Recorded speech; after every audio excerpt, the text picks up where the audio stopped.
All right. Hello, everybody. And I'm Blake, joined with Vish Kumaran, Nolan George. We have a new segment, just starting it up for the NBA season, and it's going to be Hoops with Noel. So, with this segment, we're planning on doing a lot of NBA talk, probably do some March Madness stuff, like when the time comes, but mainly like NBA. Hopefully, try to get it out once a week and talk about like the major storylines. In today's episode, we want to do the 49ers press conference that just got released. So we are doing a little NFL 2 today, but mainly we're going to talk about the Christmas Day games and the 10 teams that played in those games, and then like some storylines around them and like what we think needs to happen for these teams to, advance, and basically looming questions. How are you guys doing? How are your holidays? Yeah, what's up? Holidays were pretty cool. Just got to spend time with family and just watch sports. I watched a lot of football, watched a lot of basketball, excited to get into it. Well, I mean, we were just going to talk about basketball today, but then Kyle Shanahan dropped some nuggets of gold in his presser today. So we wanted to hit those real quick, just knowing that most people would like to hear our takes on that. And then we would get into basketball. What's up, Big Facts, Noel? How we doing, boys? Pleasure to be here. In terms of my Christmas, I watched a lot of NBA. I watched almost every game. Did make it for the NFL game too. I was looking at different factors, making a checklist of my facts. You know how I do. I bring the big facts. And I saw a lot of good basketball, so I'm excited to talk about that. And, of course, the Niners, man, Vish, we got to mention the Niners. So I'll give my take on Kyle Shanahan and the whole Niners situation as well. But I had a good Christmas. I appreciate asking. Yeah. What about you, Blake? What'd you do? Yeah, so I was similar to you guys, with family. Watched all the Christmas Day games for NBA, which is like always just a fun tradition, like there's 5 games and it's throughout the entirety of the day, so there's always something to do. And there's also the NFL game. Saints played the Vikings. Kamara, 6 touchdowns rushing was, ridiculous. But it was overall good. And for the people watching, Nolan is actually on a couple of our other videos. He's on our betting guides. His segment is called Big Facts. He gives you a certified lock to bet on. He's 2-0. His locks are better than mine. He had the Bears this week covering the spread. You know what they did against the Jaguars. Wait, he actually picked the Chicago Bears to cover the spread? That's bold. Oh, they covered it all right. They played really well. It is the Jags, but still, congrats to them. But so if we want, we can go ahead and get started with Niners talk. Yeah, so Kyle Shanahan just talked to the media, and it's just buzzing through Twitter. I know all Niners fans want to hear about it. Is the fact that the most controversial topic amongst the Niners fans is that it's kind of now a foregone conclusion that I think people expect Jimmy Garoppolo and the Niners to part ways. I think most people are thinking that way. But the thing is that Kyle Shanahan just talked to the media, and he said that he expects Jimmy Garoppolo to be their starting quarterback next year. He expects him to get better and be ready and be healthy next year. And he thinks his contract is mid-level and just the price that quarterbacks usually go. So what are your guys' thoughts on it? Do you think this was just coach speak? Do you think Kyle Shanahan was serious? Do you think Jimmy Garoppolo will be the quarterback of the 49ers next year? You can go first, Nolan, if you want. Okay, yeah. The way I see it is after hearing that statement and you explain it, it seems like there could be a lot of similarities. And I know we got some banter with the Bears, but I am a Bears fan. And there was some quarterback situations with Mitchell Trubisky, who did not have that good of a season, but before the season, they still said he was like going to be a quarterback going forward. Obviously, there was more competition in that because no one's been brought in with the Niners. But I think with this statement, Shanahan's saying that he's going to put all the power in Jimmy Garoppolo's hands to win the starting role, but he's also not saying that they're not going to bring in someone else. So I think that Garoppolo's going to have the chance to prove himself. But I think that if I were still the Niners GM or coach, I'd still bring in someone to make a healthy competition. To see who the true starter could be next year. So I'm with you on bringing in someone, whether that's a mid-round draft pick, someone in free agency. You know, there's like the type of quarterbacks that always get recycled. There's like your Fitzpatricks, your Glennon, like just someone to bring in some other competition. They did sign Rosen, actually. I thought that was like, you know, might as well just take a flyer on him. You never know what he could become. For me, I feel like the Niners should stick with Jimmy. I think a lot of people are, you know, really short-minded in the fact that the man just took them to the Super Bowl last year.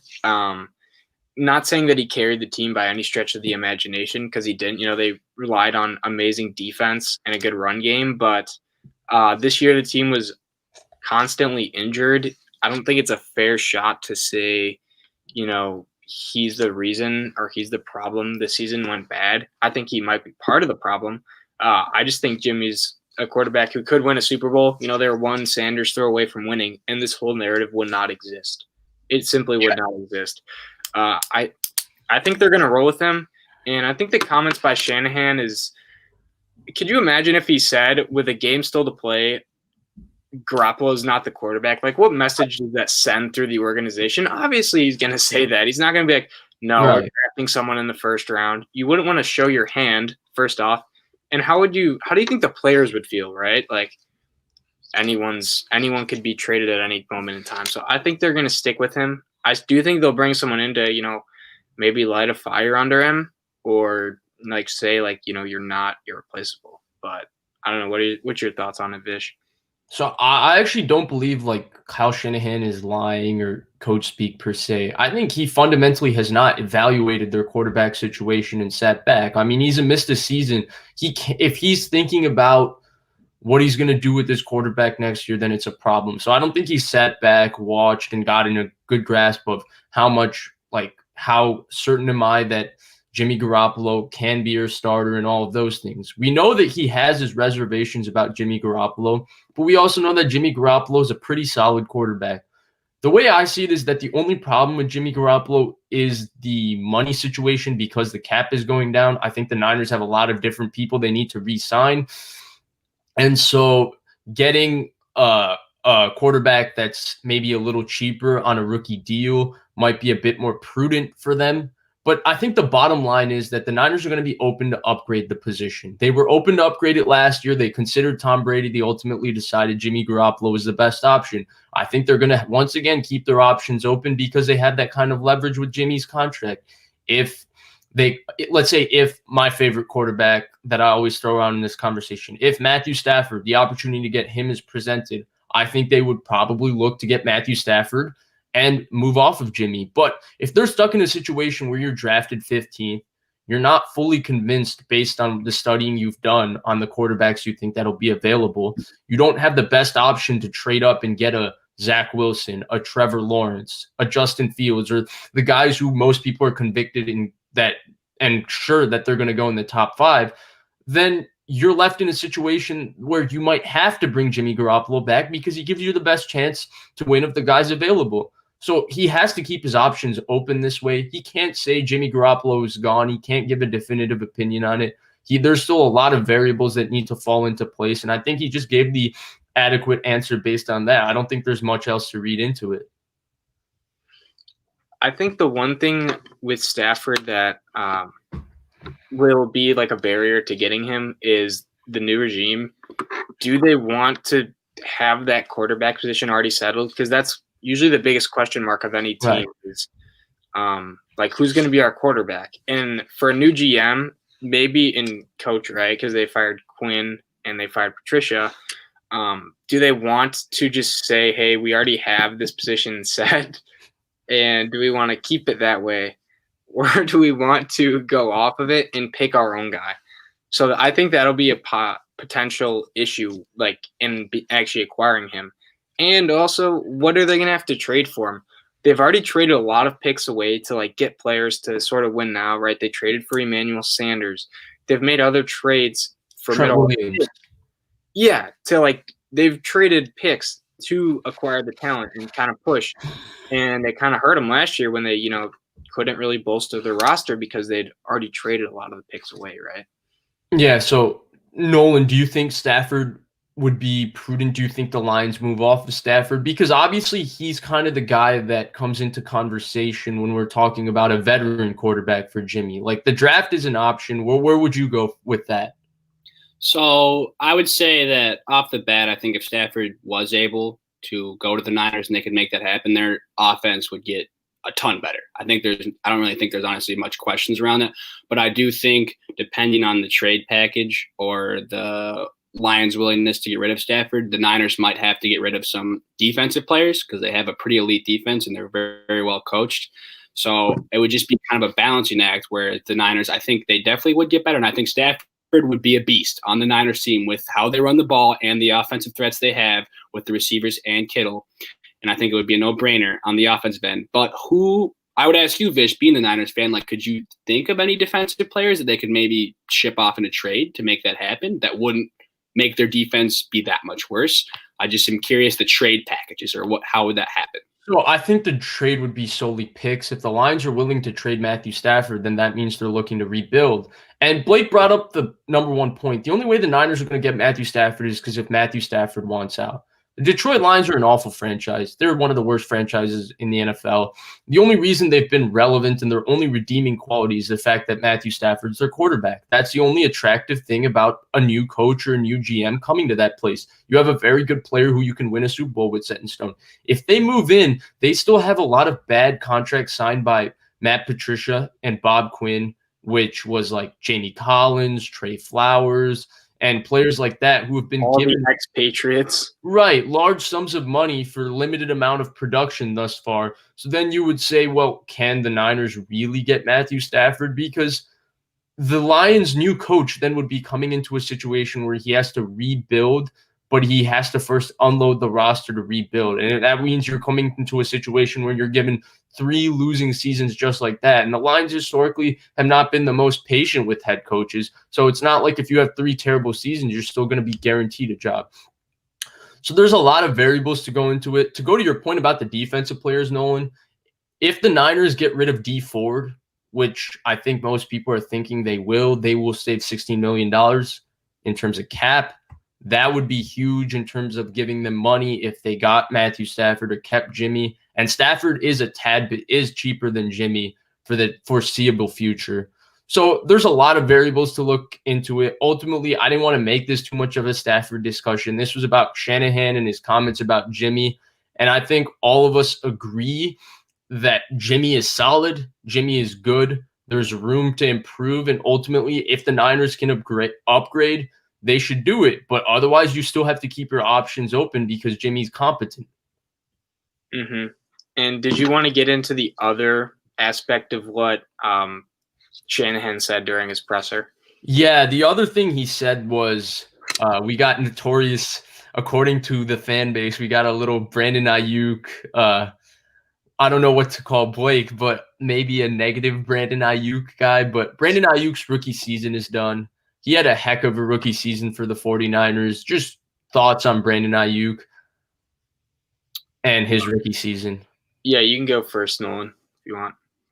Yeah, so I didn't know much about Brandon Ayuk coming to the draft and before he got to the Niners, but I think he fits their system so well because in the games I did watch the Niners, one thing I liked was the ability to use him out of the backfield on jet sweeps or run plays, and I think that the fact that he's just such a good athlete adds that extra factor. And also, I didn't see anything crazy with his route running or catching, but I think he does it very well. I think he's very good. It's his rookie year, so he's definitely ability to improve. And my favorite aspect of him is just his pure athleticism and making guys miss, which I think is something that just can't be understated, especially for a rookie. Yeah. So me and Vish kind of already covered this. We had a video where we ranked the receivers, the rookie wide receivers. I was a little more bearish on him compared to every single Niners fan ever. They all were clowning me for having him where I did. And re-looking back, I probably would move him up at least a spot or two. He's watching him further. I think the first thing when I saw him play in the NFL was that Philadelphia Eagles touchdown. It was like 37 yards. It was a run, and I mean, he pretty much hurdled the man diving into the end zone. And I don't know, you just don't see that very often from anybody, let alone a receiver. and he does fit the system really well. I thought they were going to take Judy with their 12th pick or CD, and they ended up going Ayuk, and it was probably all for the better because he slots in so well. And hearing that he played this entire season on a sprained ankle is No, he didn't play. He sprained it yesterday. Oh, it was sprained. Okay, or Saturday, yeah. Okay, So his season is done now. yeah.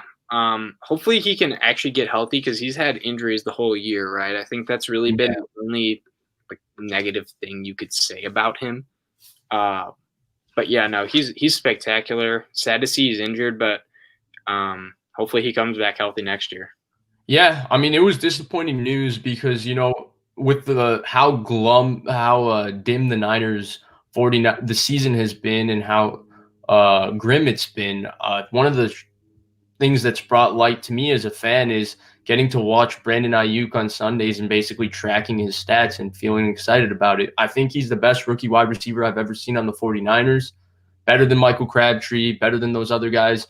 I think he's fantastic, and I'm really excited because I think the Niners have a superstar.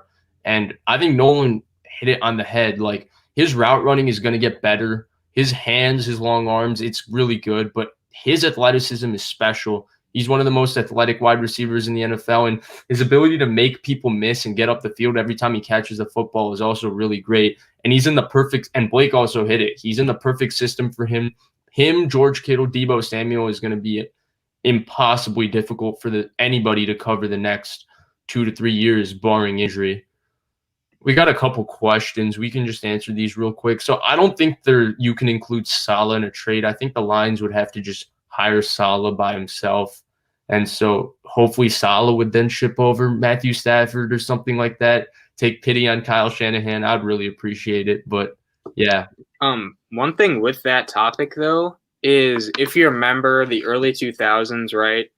The Raiders traded Gruden to Tampa Bay.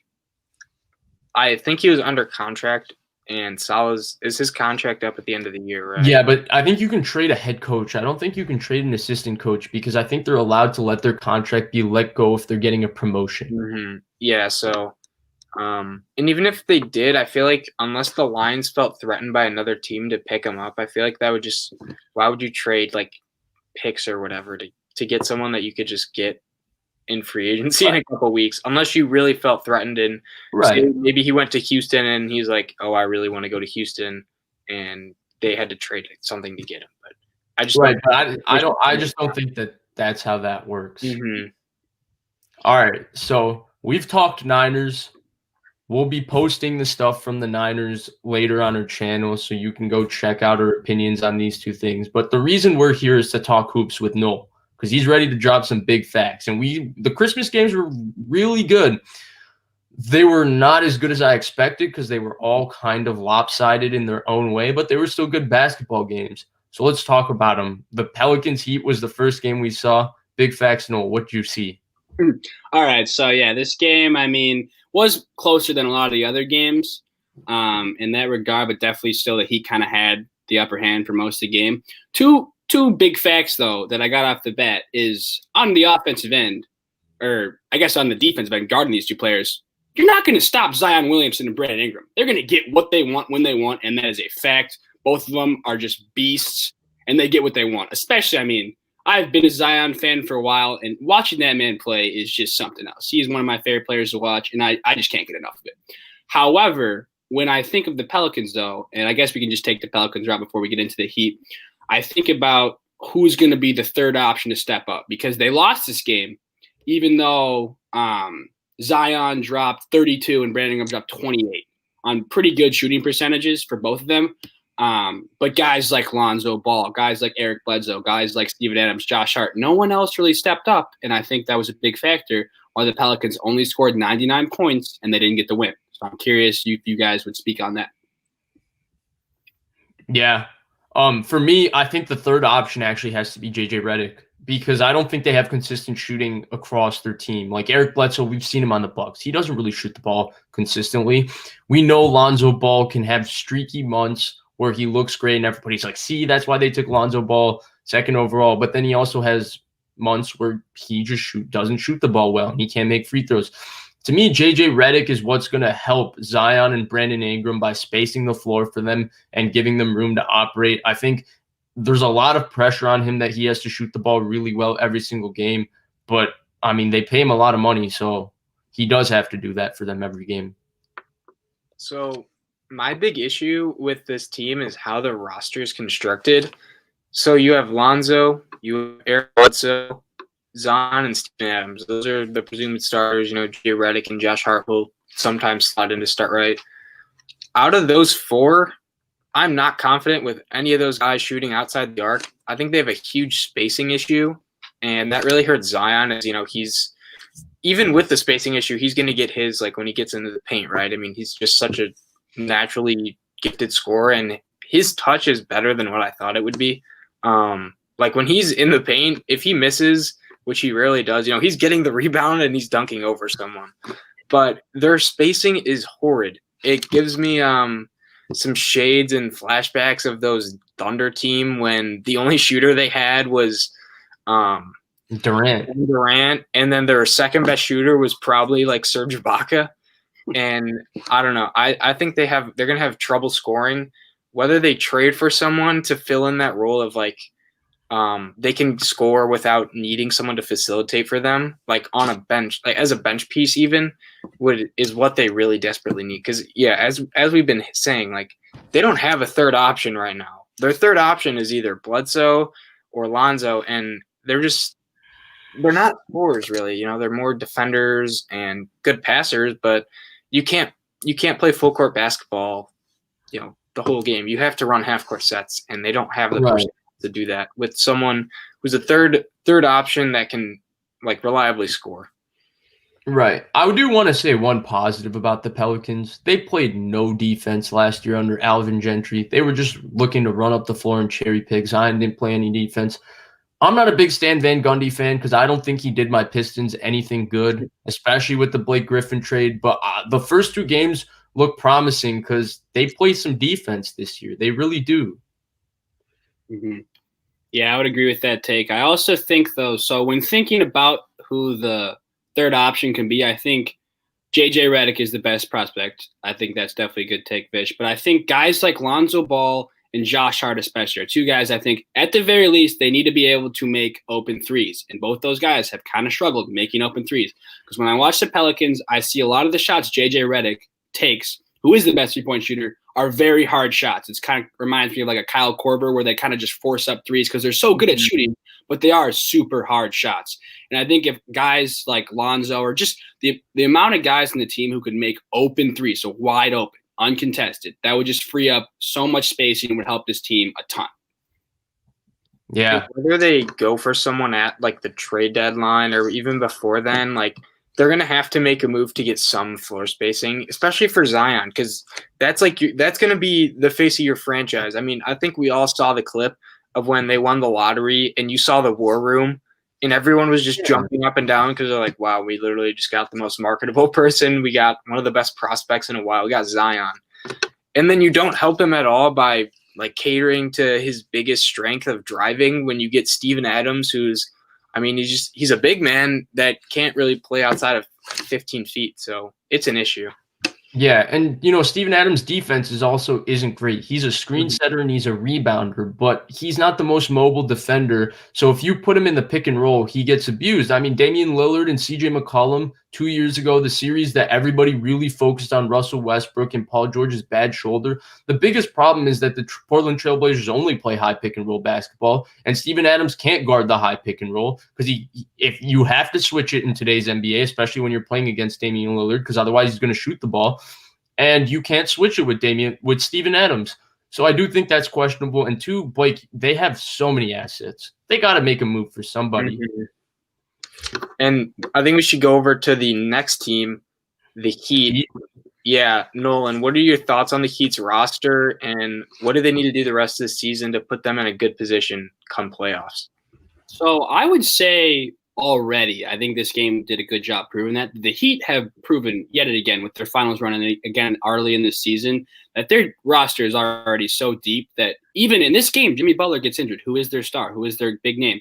and they still found the way to scrap out the victory. I think this is one of the most deep rosters in the NBA. And I love the fact that how many two-way players are on this team with also having proven scorers like Hero and Robinson.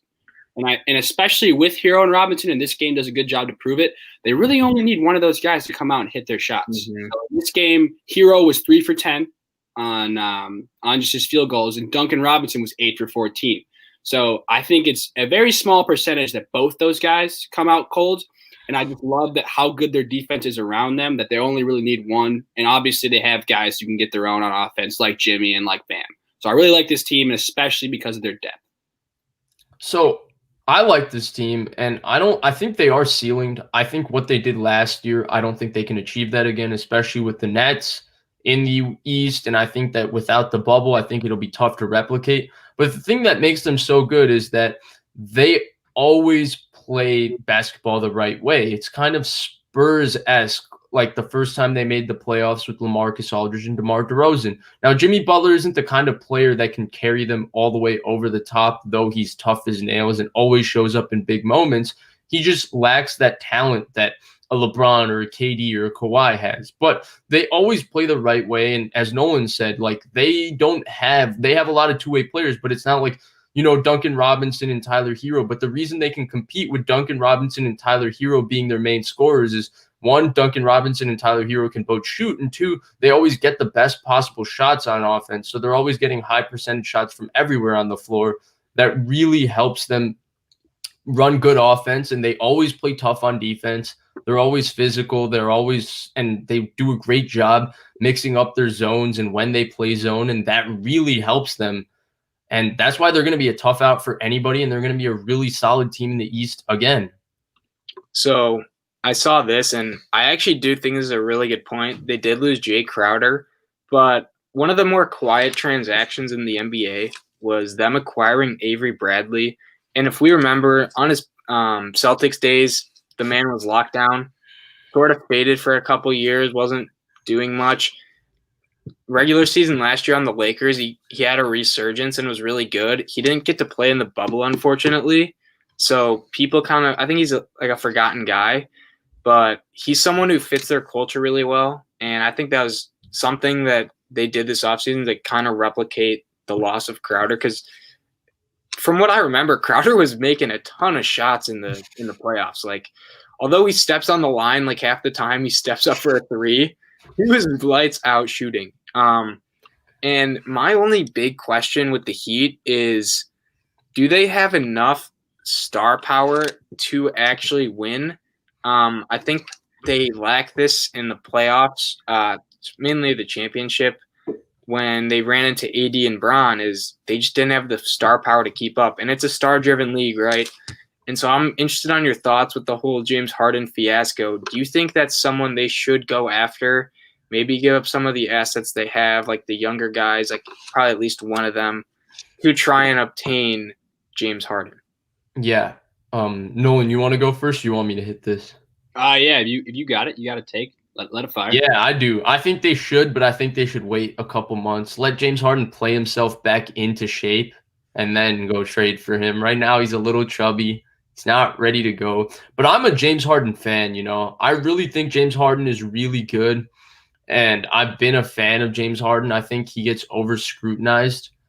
I think he's a really good player. I think he's done a lot with little. And while his playoff performance haven't been the best, I'd argue that he's very, very, very rarely had a better team when he chokes in the playoffs.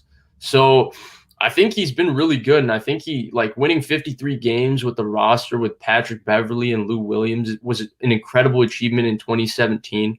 Though he wasn't the MVP, it was still an incredible achievement. But yeah, overall, I think he would be an incredible fit, especially because I think the one thing that James Harden lacks is kind of that blue-collar, gritty toughness that the Miami Heat bring in spades. And I think that what the Miami Heat lack is just someone who's explosive and can get buckets and boogie on anybody. And that's what James Harden can do. So I think it would be a perfect fit. Yeah, no, I would agree. I think that James Harden would be a good fit. However, I have a couple of potential problems that they might run into if they get Harden. One, off the bat, and this could be a fun X factor. I don't know, not too much serious, but James Harden, as we can see with his latest little suspension, is he likes to go to clubs. He likes to have a little fun. Miami, big city, they got some good clubs. And I think, I'm not positive on this, but I think I did see one study that did say that like there is a correlation. Yeah. No. He likes to have fun off the court. Yeah, no, there's a giant Reddit study that doesn't interact. It's basically an extensive look at James Harden's production based on back-to-backs, nights spent at a city, and based on that city's nightlife. And James Harden, when he spends a day in Miami, has never shot the ball well that night in the game in Miami. So he's got a point. Yeah, and then the only other thing I would say is I think obviously Harden is arguably the best ISO ball player in the league. And I think that everybody would agree that he's definitely in the conversation. However, I don't think that this Heat team would need him to be as much ISO. So I think if he came to this Heat team because they have proven shooters like Hero and Robinson and guys who can finish down low like Bam off the oop. And then one of my favorite guys we haven't even mentioned yet, Goran Dragic, continues to be slept on. That although he's good scorer, he wouldn't need to play as much ISO ball. So it would be very interesting to me if he went to Miami, watching him make that transition, because I don't think he would have to play as he does in Houston. And he is more than a capable passer. People always talk about his ISO ball, and yeah, he probably, he's probably a top 3 ISO player. It's an interchangeable list at the top with some of the guys, right? His passing is, I'd say top 5. I don't know if you guys saw the game the other night against Portland. Yes, Portland's defense is really bad, particularly Lillard and McCollum. The man had 44 points, 17 assists, and this is all while everyone looks at him and he's like, oh, he's out of shape. Like, say what you want about the man. Night in, night out, the man puts up numbers. And I think he could put them over the top. I don't think they could get past the Nets without like that bona fide top 7, top 10 player. It's needed. And I know, yes, we did mention culture, but I think it's a risk Pat Riley needs to take and to obtain that like bona fide star. Because right now I just don't see a tandem of Butler and Adebayo getting past KD and Kyrie, let alone some of the other teams. Even if you have to give up Hero or Robinson or like, picks and whatnot, I think you do it. You make the move for the star. Yeah, ultimately I'm with you. You got to make the move for James Harden. And you brought up Dragic, and I think Dragic is incredible. And I thought he was very underrated throughout the Heat's playoff run, because there were some series that I thought he was their best player and not Jimmy Butler, even though he struggled versus the Pacers. After that, Goran Dragic was incredible.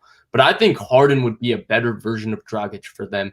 A guy that you have him run the point. And I don't think I think the misnomer with Harden is that people think that he has to only play the particular style of basketball that he plays. In OKC, James Harden was basically their point guard in the fourth quarter. They moved Russell Westbrook off the ball, and James Harden used to run the show. And he's a really slick passer. And as Blake said, his assist numbers are insane. And he can carry an offense like he has to for Houston. But if you bring him to a place with Heat, like the Heat, that has an existing culture, an existing system, and ask him to play that style, James Harden's a basketball genius. He absolutely could do that. If they get a buy-in and they could do that, I could see totally the Miami Heat with James Harden representing the East in the finals. Yep. So I feel like now's a good time to move on to the next game, which was the Warriors and the Bucks. So, guys, first impressions on watching this game, and I'd say we start off with the Bucks. All right, yeah, I'll jump in here. So, watching this game, I saw a lot of speaking on the Bucks, a lot of same old Bucks. They had rockstar defense, and when they're hitting the 3-ball and when they're scoring, they're just a deadly team on both ends. I think they ended up winning this game by 40. I think definitely shows to their strengths, but also that this Warriors team is way more depleted than it was last year. In terms of the Bucks pickups, though, I love Drew Holiday. I think he is another one of those guys who a lot of NBA players talk about him, but not a lot of the media covers him. And I think for that reason, he's very underrated. And I always like to bring up the fact that I have seen that Damian Lillard has put on record numerous times that Drew Holiday is the hardest defender he goes up against. And I think that is something that cannot be understated. So I think the Bucks doing a lot of the same stuff, and I love the Drew Holiday pickup. Yeah, that's pretty right on. I think the one thing that's been better from the Bucks is they've been trying to post up Giannis a bit more. And I really like that because one argument I used to get into with people during these playoffs and last year's playoffs is the people who just naturally said that Mike Budenholzer sucks. He doesn't use Giannis right. I always ask the question, how are you supposed to use Giannis in their offense? You can put him at the top of the key and have him come downhill, but what else can he do? He can't shoot, so you can't put him on the wing. He can't really play in the high post, and you can't put him in the low post because he's got the one little swoop half spin over his left shoulder that he tries to put up with his right hand, but it's not like he has a hook shot, not like he has a turnaround jump shot. Well, it looks like he's been working on that, and they're making a concerted effort to get him into the post.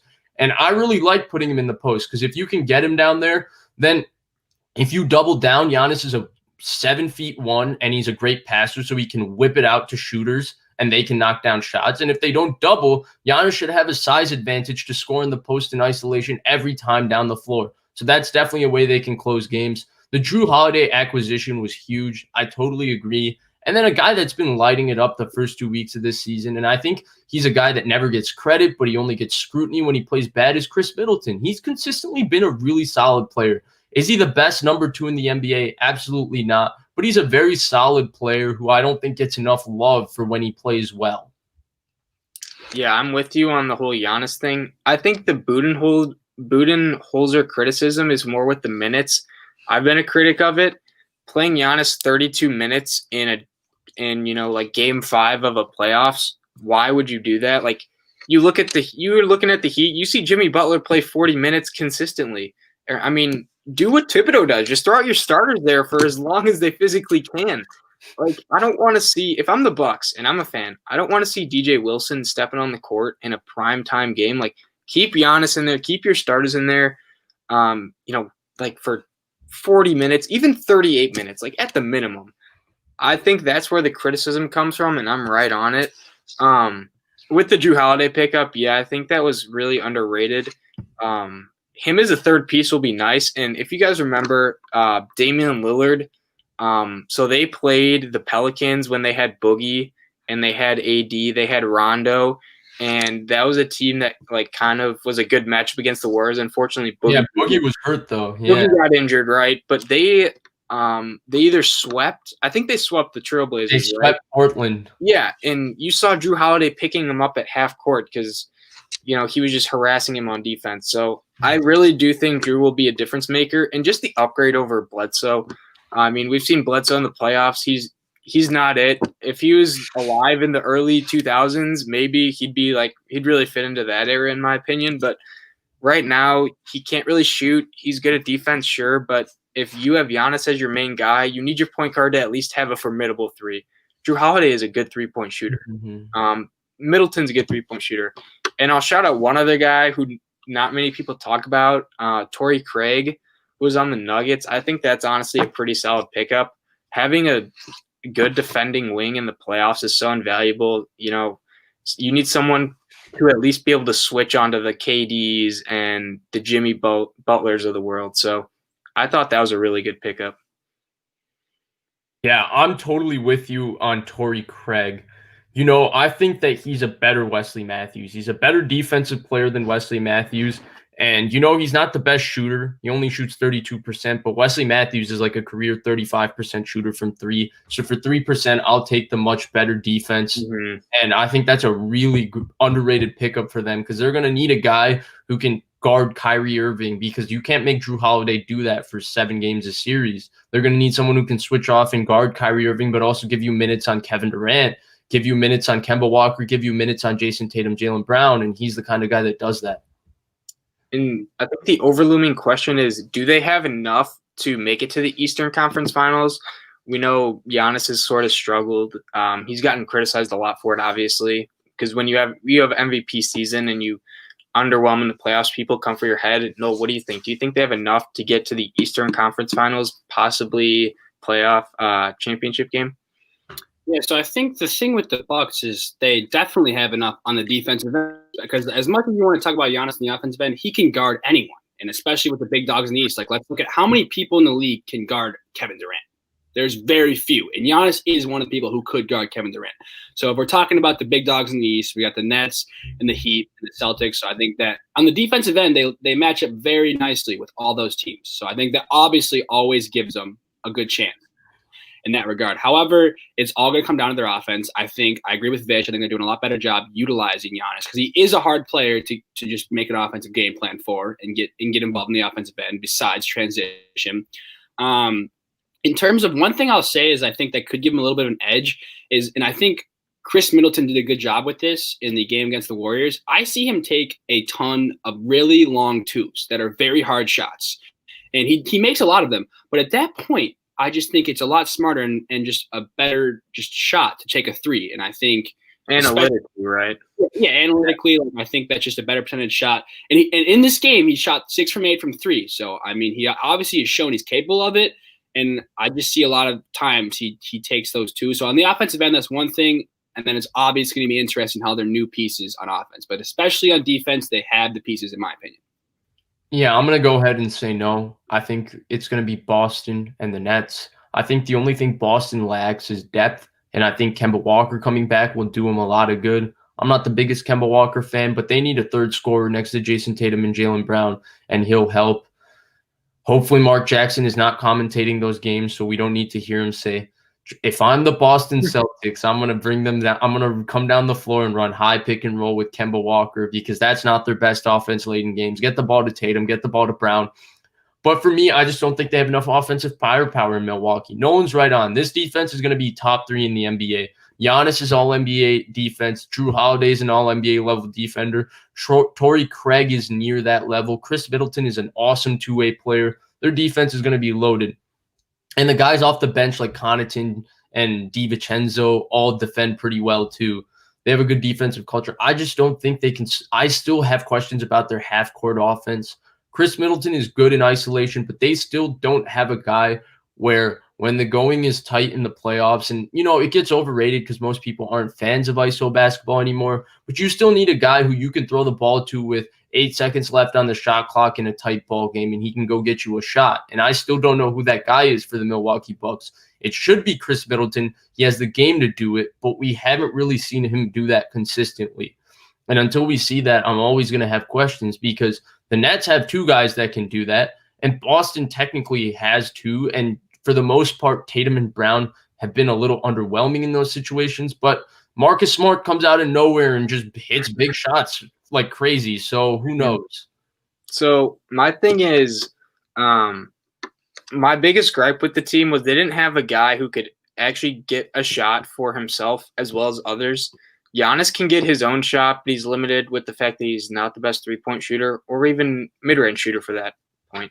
Middleton is a great shooter and can create a shot for himself.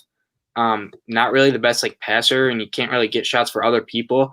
I think Drew, being the third piece, is someone who can do those things enough to where I think they can match up well with the Heat now.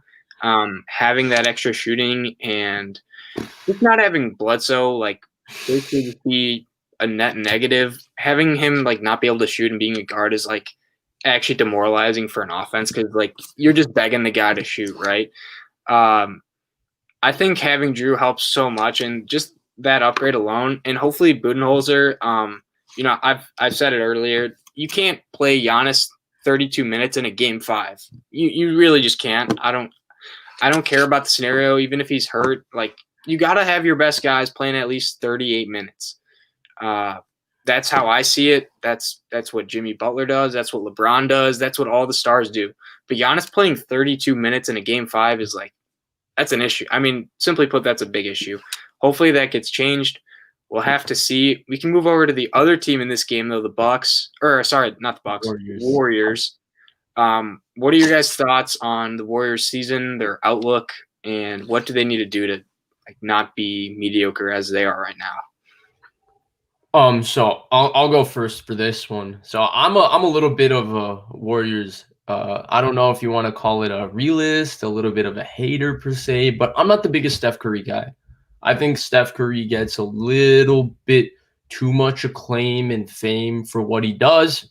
Great player, but I think he's a little too beloved by the media. But the point is, I think with Steph Curry and the Warriors, the thing that I'm finding out so far is that they need time and chemistry. Kelly Oubre doesn't look comfortable. Andrew Wiggins is still Andrew Wiggins, be that as it may. And Steph Curry is still struggling to get used to the fact. And I think getting Draymond Green back will help. Curry had a really nice game against the Bulls a couple days ago, but I think he's still it's new for him having to play without a Klay Thompson, and their defense is not good anymore because when you lose Klay Thompson, Kevin Durant, and don't have Draymond Green, your defense is and lose Iguodala, your defense is going to get way worse. So I think that's affecting them too, and I think Curry will be fine. He'll be okay, but I don't know if he's a James Harden where he can take a less than average roster and just be fourth in the West because he's that good. And maybe he's not that player, and but he's excellent when he has players around him. He is really good that way. But ultimately, I think the biggest positive for the Warriors and the biggest takeaway is that James Wiseman looks great, because otherwise they're just going to be looking for reps. And at some point, Kelly Oubre is going to play better than he's shown. If this was Russell Westbrook, we'd probably say that Russell Westbrook is making Kelly Oubre worse, but we wouldn't push that narrative. But frankly, it's not true either way. I just wanted to throw that out there because I'm a big Russ fan. Yeah, but so the point is that I don't think there's a lot to look at with the Warriors. I think they still are figuring things out chemistry-wise and how they're going to play. Getting Draymond back will help, and James Wiseman looks legit. What are your thoughts, Nolan? Yes. Speaking off that, I think Vish hit it on the head. This team doesn't have too much going for them right now besides the potential of Wiseman. I think when you look at Steph Curry, he's obviously shown he's one of the best shooters of all time. But when you have it could be the best, definitely true. But when you got him drawing the best defender night in, night out, because he's the one guy they're going to game plan against with this Warriors team, you need other guys like Oubre and like Wiggins to step up and just, again, hit open threes. They're going to get great looks, and they need to knock them down. In this game, Oubre was 0 for 5. Wiggins was 0 for 4. If that happens, they're done. And they got 40 piece, so that's what's going to happen when that happens. And they were wide open shots. And I think there was also a highlight. I don't know if people saw it. It was on a lot of the big Instagram pages, but Oubre made a bit of an iffy call to go to the hoop in a triple team when there were guys open, and Steph made one of those faces. So I think he's noticing it too. I think he's kind of seeing that there's definitely some meshing that needs to happen. It's definitely going to be interesting. I personally don't think this team is going to make the playoffs, in my opinion, this year. They barely beat a Bulls team that I think is horrendous in almost every avenue. The Bulls are terrible. And I think the only thing I'm going to really watch for when I watch this team is just how Wiseman plays, because I really think he has all the potential to be one of the next superstars in this league, and it's going to be very interesting to see how long it takes him to start becoming a proven star night in, night out. Yeah, so my takes on this, Wiseman looks legit. He has really good touch, and his shooting's a lot better than I thought it would be.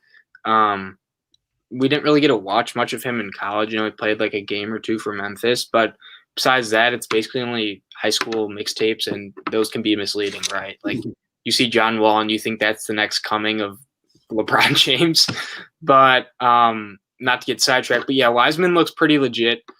I think Oubre and Wiggins, it's not possible to shoot worse than they have, and that will obviously get better. I think Vish was right saying losing KD, Klay, and Draymond's going to kill your defense, because those are all plus defenders. Draymond being a defense player of the year candidate multiple times. But yeah, I think Steph, I don't know, just being a 6'3" point guard who's not the biggest is kind of hard to carry a team, just with his stature and all that. I originally thought that coming in that they would probably be a playoff team, 5 or 6 seed, maybe even. It's not looking that. They almost lost to the Bulls, and I mean the Bulls have gotten waxed twice already, pretty badly, to the Pacers and to the Hawks on opening night. That they haven't improved as much as I think a lot of people thought, and they will get better, right? There was a graphic in the game, and it was Oubre and Wiggins shooting, and it said replacing Klay Thompson with bricks. That was literally what the graphic said. If you ever see that graphic, something's wrong with the shooting, and that's it's pathetic, honestly, how they've been shooting. I don't know if Oubre's made a jump shot besides dunks. like a field goal attempt besides dunking the ball, which is, again, bad. I mean, that's true, Zach Levine. But yeah, I don't know what it's gonna take. Do you guys think the Warriors should go full on rebuild mode, or should they keep trying to bring back, wait for Clay and Draymond to come back, and then try to run it back with that squad? No, I'd say run it back. Klay Thompson, who knows how he'll come back now, Achilles and ACL. That is a question, but he's still going to be a shooter. Maybe he won't be as good a defender. Draymond Green is still high IQ player, and he does the things he does well, and that those things are very valuable to the Warriors. I think they should continue with this. Kelly Oubre is going to shoot the ball better at some point. It's just about him feeling more comfortable and just knocking down open threes. Andrew Wiggins, I don't have confidence there. I think Andrew Wiggins will always be one of those guys who you always look at the talent and think somebody's going to get the best out of him. And I'm just waiting because I don't think the best is going to come. But if he can approximate what Harrison Barnes was, I don't think he's as good, but if he can approximate what Harrison Barnes was in terms of being an okay defender and being able to sometimes knock open shots, and if he can just miss them all in the finals the way Harrison Barnes did, they should be okay. I don't think there's that big of a problem. I do agree. I don't think they're going to make the playoffs, and that's just a case of I think there's 10 possible playoff teams in the West, and they're fighting for basically 2 open spots, and I think there's 4 extra teams fighting for 2 open spots in the Thunder's, the vacated spot the Thunder left, and the vacated spot the Houston Rockets are going to leave. So I think that I think that the Warriors are going to be in that hunt, but I'm not sure if they're going to get that spot just because of all the talent there is in the West. I mean, we talked about the Pelicans. They're going to be in the running for that spot. And so we'll see. No, I would say on that point, Blake, that they should definitely not just scrap ship and start a rebuild. In my opinion, it's honestly kind of annoying to me because I think the Warriors have been such a top dog team. And now with Clay injured, they just have like another kind of excuse to have a bad season. I think Clay's going to come back good. And now they just get this entire season and they don't really need to kind of prove anything. A lot of the guys in that team, especially Curry being like the only superstar, he's proven himself. Like we all know Steph Curry's a beast day in, day out. Like best shooter of all time. But now they have this whole season basically like kind of had last year where they just kind of get to mesh and just have these new guys and see what they're like. And then next season, obviously Clay will come in and give them the boost that could give them to be a legitimate contender in the Western Conference. So as a Bulls fan that I am, it is kind of annoying to me to see that they have this rebuild kind of without Clayless team that just beat my team. And now they're going to have this whole season to just mesh and get better. And next season, when Clay comes back, they're going to be better, a lot better than my Bulls. So that is a little bit annoying to me, quite frankly. Yeah, so I also think they should run it back, but just playing devil's advocate here, we don't know what Clay will return to be. Achilles and ACL on the same leg, losing a lot of athleticism for defense will be a huge blow, right? Draymond is still without having like the squad they had. He's also older now. Is he really going to be much more than just like an amazing role player? That's something to consider. And Curry's age, he's over 30, which is kind of hard to believe, right? Like it seems, he still has like a baby face and whatnot. So he doesn't look like he's over 30, but he is. And so I think it's a question that they should ask themselves is, do we maybe start trying to scrap? Because as their rosters right now, like they're definitely not winning anything this year. And even next year, do they have the actual talent to compete with the Lakers, the Nuggets, the Clippers, and then some of the rising teams like the Mavericks? And there's a bunch of others in the West. So I think it's a fair thing. It's definitely worth the thought. And the other thing with Curry, right, is I think there's a stat that he hasn't played 65 plus games since 2016. So maybe his body is wearing. So it is a fair point. I think it's too early to make that distinction. We got to let these guys play up to the trade deadline before I think they even have to think that thought process, because there's way too much investment in this roster. Kelly Oubre makes a large sum of money. Andrew Wiggins is paid the max. Steph Curry's paid the super max. Klay Thompson's paid the max, and Draymond Green is paid the max. That's 5 different players that are paid a lot of money, which means that they can't make that decision without putting a ton of thought into it because they've gone all in. Yeah, and so the next game on tap was the Nets Celtics. The Nets have been fantastic, 2-1. As we all expected, they blew out the Celtics, they blew out the Warriors, and then they lost to the Charlotte Hornets. Highly predicted by everyone. Nolan, what were your thoughts on this game? So in this game, I think this was the test game early on in the season for the Nets. I think after their first game, people knew that KD and Kyrie were still legit. So it was going to be a test on what the other players could do because the Celtics are pretty good. And honestly, they passed the test in the other regard too, because as good as the Celtics are on defense, Kyrie and KD, they still got their own. They still put up buckets on the Celtics, who are one of the better defensive teams in the league. And the Nets they're still in my potential, but they were my team over anyone because of their depth. Two guys that I thought were just guys that are very underrated, not talked about enough, are Karis LeVert and my man Spencer Dinwiddie. However, the man, the myth, the Dinwiddie just went down with an ACL tear. Broke my heart. He's my man. Love him. So that's going to be interesting how they perform. So I look at their roster. I'm looking at other guys who can maybe fill that shoes as like a proven scorer. And I look at the Timothy Lua Cabernet. I don't know if I probably botched his name. Don't really know how to pronounce it. He's been playing well. He has been. He played well. I looked at their stat line against the Hornets, who they just lost to, which blew my mind. Some money on that game. But he was 4 for 4 for threes. So I think he's a guy who can space the floor. I don't really know much about him, but he's just one guy I was looking at that could be potential. But I also just love how deep this team is, especially with big man. I think DeAndre Jordan has looked very good. And Jared Allen, man, I don't think anyone can say enough about how much Jared Allen brings to this team. So I love this team still, but they are no longer my up in front as the best team in the league. Yeah, so I'm a little salty about Spencer Dinwiddie, and that's because he was a Pistons second-round pick, and I feel like he's one of those guys like Chris Middleton that got away from being a Piston and being a very good player for the Pistons. But he's a fantastic player. I think you basically hit it on the head with the Nets. Like Kevin Durant and Kyrie Irving look like Kevin Durant and Kyrie Irving. Mm-hmm. Kevin Durant looks as good as we've seen Kevin Durant look. The roster is so deep. It's so talented. If there's one thing with the Nets that I worry about, and it's kind of a minor thing, it's kind of just how are they going to balance. Right now, I think they're doing a very good job of balancing their shots, and I think it's easier because both KD and Kyrie have been extremely efficient with their shooting. But how are the shots going to happen? Because when they start shooting poorly, because Kyrie Irving is a guy that likes to who doesn't shoot the ball bad a lot, but when he does, he likes to shoot out of his slumps.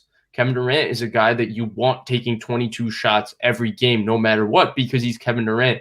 So what's going to happen, in the game where Kyrie Irving starts shooting 3 for 10, 3 for 11, or he's 4 for 15? Does he keep getting the shots because you have Karis LeVert who might be shooting well, Joe Harris who might be shooting well, Kevin Durant who might be shooting well? So I wonder what's going to happen when they come to that point of how they're going to balance their offense in that situation. So on that, and I think the thing with Kyrie and the Nets is, you remember Kyrie going to the Celtics, he wanted to be the star of his team, right? And that experiment kind of fizzled out. They didn't really perform the best. They didn't make the Eastern Conference Finals. But him being the number 2 on the team is where he's best slotted in. He doesn't have to take the bulk of the shots, but when KD needs a rest or the ball's moving, you feel confident with that man shooting anytime he gets the ball. And the fact that he's not the guy who has to take the big time shots, although he definitely can, having him and KD to work ISO is kind of unfair, honestly. You could argue either of them is the best ISO guys in the league, right? So I think that's a big thing. And I think with him not being the focal guy, I think the ball would just move to KD's hands. And like Nolan said, Karis LeVert, in the bubble, he was looking like the becoming of an all-star, to be honest with you. I mean, he was carrying that Nets team, and they almost beat the Trailblazers. They had other games where they played really well. I think it would just move to KD in that sense, and they're so deep, right? Jared Allen, DeAndre Jordan, who I was a little skeptical of. I was like, we haven't really seen this guy in a while. The man can jump still. He was looking like Lob City in that game, honestly. I mean, he had a few just actual slams. But yeah, they look very, very strong, and I don't know. They're the team in the East that has two bona fide stars. Is there any other team in the East that has that can contend? You could maybe say the Celtics. You could maybe say the Heat. But of the KD nature, I don't think either of those teams have a guy that's at that level yet. No, he's the best player in the East by far. Maybe Giannis comes close, but I think there's still a pretty significant gap between the level of player Kevin Durant is and the level of player Giannis is, just in terms of KD's full mastery of the offensive game. Giannis is still a little more reliant on his brute force and athleticism. But for me, I would argue that the Celtics do have two stars. I don't know if I think that both players are capable of getting to the level of Kyrie Irving. I don't think either will reach the level of Durant, but I believe that strongly in both Jason Tatum and especially Jaylen Brown. And I think they're going to bring it to compete with the Nets, and I think it's going to be interesting. But those would be my two teams from the East, just because, like I said before, I'm not fully in on Milwaukee's offense. Mm-hmm. Yeah, speaking off that, I think you brought up a good point, though, Vish, that so much of the Nets offense is KD, Kyrie, ISOs, and also to talk about this comment. I haven't seen much of a drop off from KD. Just speaking on that comment on this particular topic, but I would say it is going to be interesting who steps up. But in all honesty, if I'm Steve Nash, I look at who I'm versing and I look at who has the better matchup, KD or Kyrie, and I'm telling whoever does, shoot every shot you can, go after whoever's guarding you. And I think about teams who can guard either, especially with contenders. I think the Celtics can maybe kind of slow down KD, but not too much. Celtics don't really have that much. I think Miami is the best team to guard because you got Avery Bradley, you've got Andre Iguodala to throw at KD, you got Jimmy Butler to throw at KD. You can put Andre Iguodala on Kyrie, right? You can throw Bam a couple of times on KD. I think Milwaukee and Miami have the bodies to throw at the Nets. Mm-hmm. Mm-hmm. I would honestly, I think that the Heat do, but I still think, and that's why I think the Bucks are going to be so interesting this year. I think they have the best defensive matchup. I think Drew Holiday on Kyrie and Giannis on KD. So I think in that regard they have the best, and I think they're so interesting because of how unique of a player Giannis is, and how it's so weird. I'm just very curious how they do on offense, but I think in terms of defense, they are one of the better matchups. Fair. And so that'd be both teams we just covered there. Or no, we haven't talked about the Celtics yet. So what are we thinking about the Celtics, and what are your thoughts on them going forward this season, Nolan? So I think this game was definitely a statement game. I think the Celtics are a contender, and I think they will be, and they'll be deep in the playoffs like they were in the bubble. Kemba, Brown, Tatum, all stars. I also like in terms of the Celtics, they had some new signings. Jeff Teague, he's been decent, but in particular Tristan Thompson, and I mean they have the stars already. And Tristan Thompson, I mean he doesn't have that good of a shot. He's not that good of an offense, but on the boards there are very few players I watch who just can make that much of an impact. And I think that's going to be just getting extra possessions to the 3 stars of the Celtics is going to be key. And then one guy with the Celtics that I just love watching regardless is Marcus Smart is just awesome. Mm-hmm. I love how he plays the game, his defense. I've heard people say mini LeBron, and in a lot of ways I can see the similarity, but I just love watching that guy. So I think the Celtics will be a contender, but this game was definitely a statement game. Yeah, so I'm totally with you. I'm a big proponent of how good Marcus Smart is. I mean, yeah, they got blown out by the Nets. The third quarter, Kevin Durant just took over. But I think the biggest thing that stood out, if we're just isolating this game, is you brought up the name Kemba Walker. I thought they missed him because when Brown and Tatum were off the floor, Doris Burke said it. The Celtics could not score the basketball, and it was a big problem. And I think they did get better in some ways. Like I think Tristan Thompson, you mentioned, is a big upgrade, and he's going to be helpful for them on the boards and inside. I think Tice is a solid player. They might miss Gordon Hayward, but I think ultimately if Kemba comes back and they have a proficient third scorer, they should be more than fine. My biggest question with the Celtics is they don't really have, like Brad Stevens is a great coach, but they don't have guys who really can make plays for others yet. Marcus Smart's kind of the only guy that can create offense for other people. Jaylen Brown, that's not his best skill. He's a great two-way player, but he can score, he can defend. He's not the kind of guy you have run your offense. Jason Tatum is still developing that aspect of his game. Kemba Walker has never been the kind of point guard that can be a floor general, get everybody involved and make plays and set up everybody else.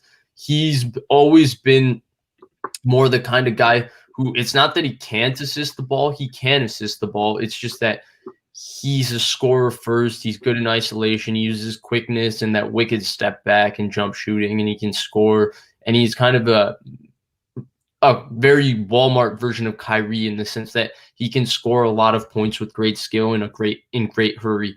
So that would be my only question with the Boston Celtics. But I'm a big believer in both Jason Tatum and Jaylen Brown, especially Jaylen Brown. I think he's an all-NBA caliber defender. What he did to Pascal Siakam in the bubble was special. It didn't get the type of coverage it deserved. And I think that the Celtics are going to be as good as anybody because they have Brown and Tatum. So for me, I think Kemba is too underwhelming for what he needs to be able to do. I think we saw in the bubble, and I'm not trying to put too much weight on it, but it was kind of like our first experience with like seeing how Kemba would do. He kind of underwhelmed for them a little bit. He was supposed to be a great scorer, and there was games where he really just didn't show up. And it's not like his defense really makes up for that either, right? He's not the best defender. He's like 5'10", which is no, he's not a good defender. It's not that Blake's being nice. He's not a good defender. Yeah, so I think that's very tough. I'm with you on the Tristan Thompson and Teague. Like those were some pretty under the radar signings. Getting rid of Hayward was probably a good thing for them, considering he hasn't played much. He hasn't lived up to the $30 million contract that they gave him. But Kemba is not what he needs to be for the Celtics, and I think that's going to limit them. I think Tatum and Brown might be a year or two away.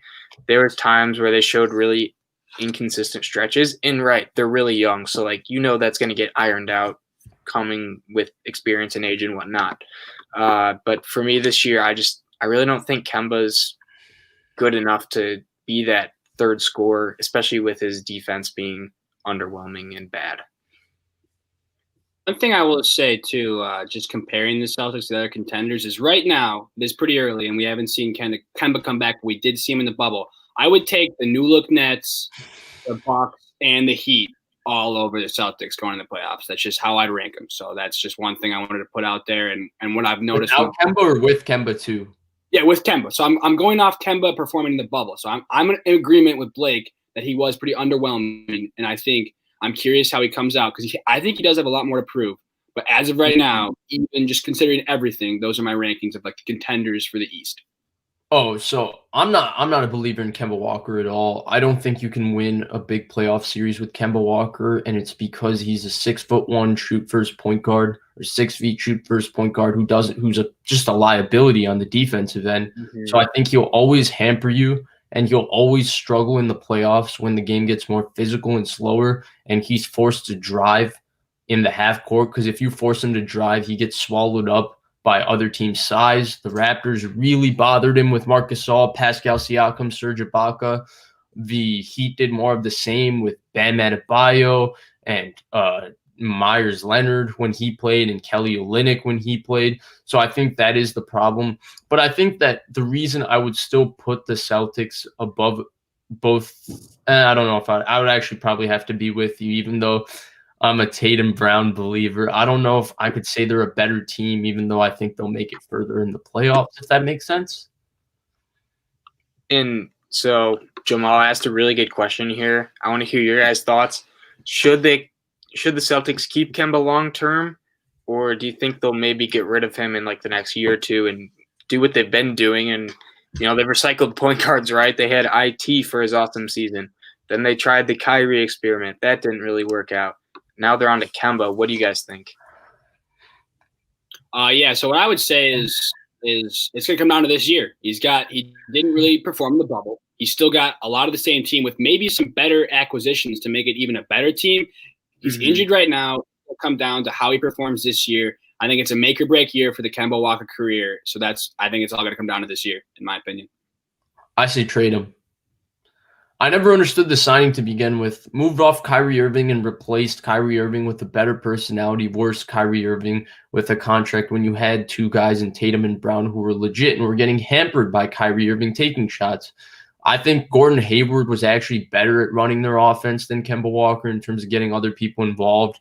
Now he's gone. I think Marcus Smart is actually a little better at it too than Kemba Walker, though Kemba Walker is a really good player, really good scorer.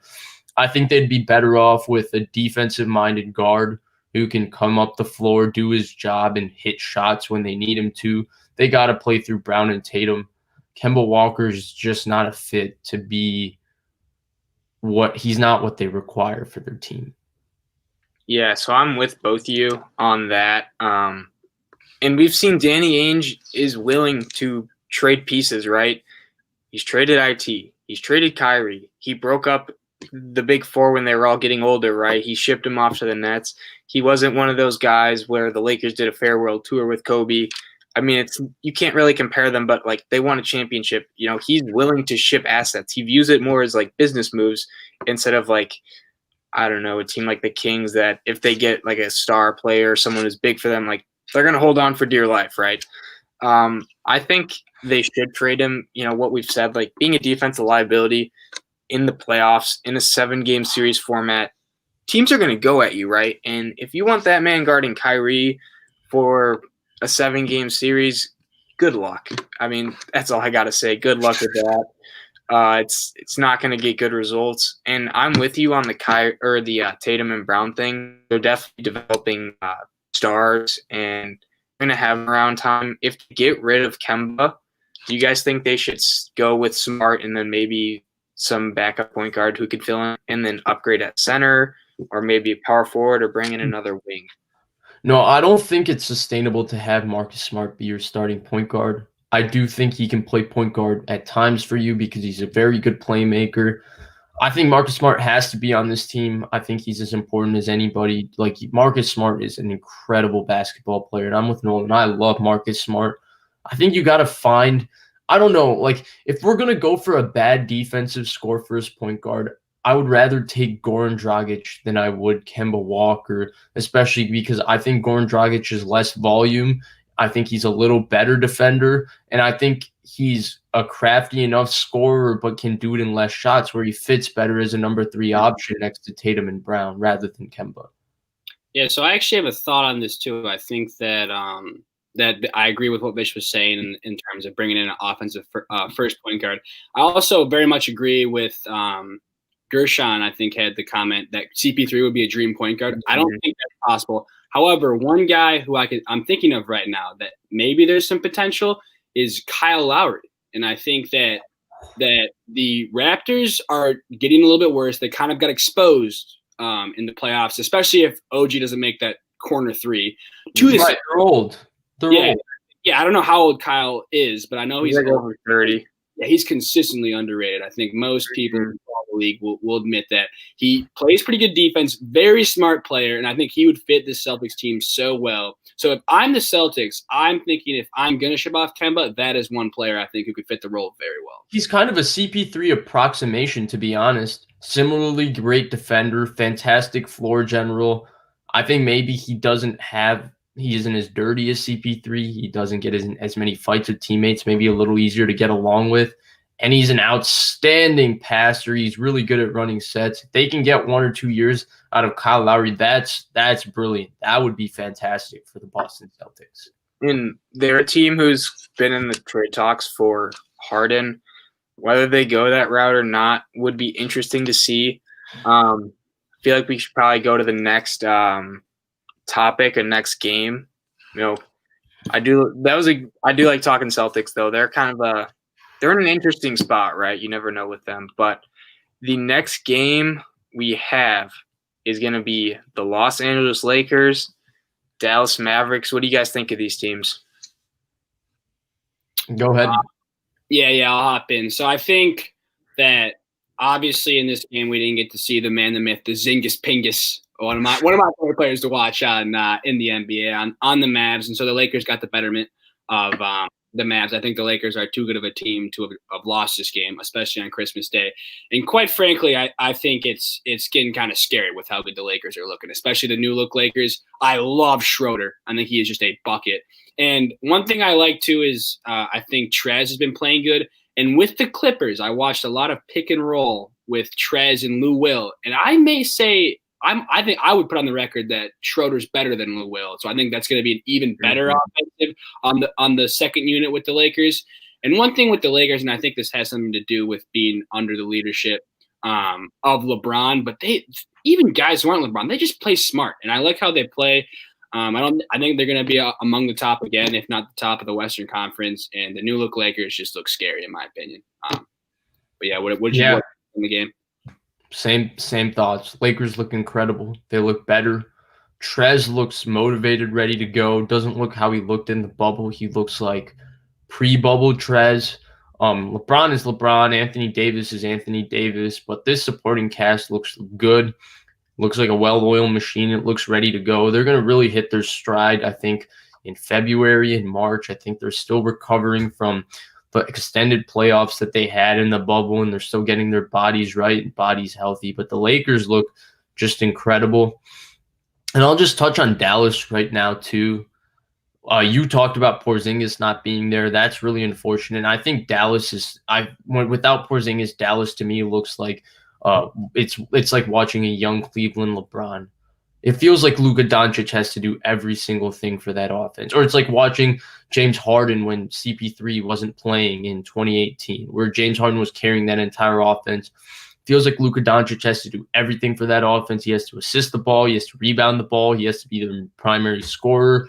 I think that they need more consistent support. I thought Josh Richardson was a decent get, but they need a guy who they can consistently rely upon to help Luka Doncic out, because Kristaps Porzingis has had injury issues his entire career. I don't think it's natural to move the way he does at 7'3", so it's hard for me to think that he's just going to magically get healthy.